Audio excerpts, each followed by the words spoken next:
It was one of David Cameron's key ideas that gay people should be able to get married. But many Tories disagree and ministers are fighting for the policy's future. This is a crucial bill. It's about justice, it's about equality, it's about stopping discrimination. It's also about politics.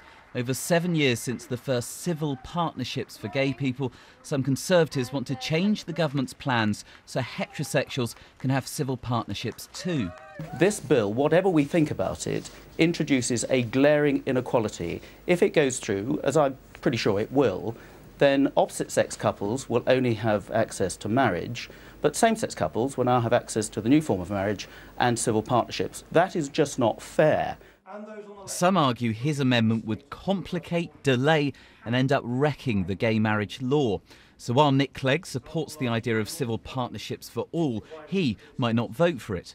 I will do whatever I judge is best to safeguard the bill and to make sure that it doesn't become hijacked by those whose ulterior motive is actually to discredit or to sort of derail the legislation. Outside Parliament, protest and song from those who would gladly derail the plans, while inside, Labour had an amendment of their own, arguing for an immediate consultation on the issue.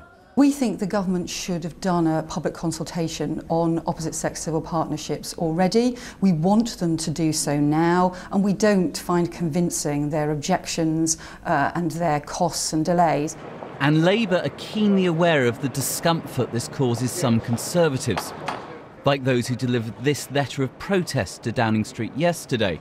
Other Tories wonder whether they can stay in their party. The majority of Tory MPs are against this, and that is where the Conservative grassroots is coming from. Actually, David Cameron is out of step with his own party.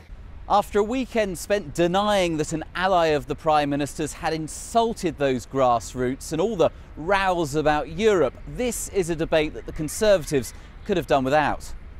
And the outcome may not even be in their hands. The fate of today's amendment may yet depend on how Labour and Lib Dem MPs choose to vote. Ross Hawkins, BBC News at Westminster.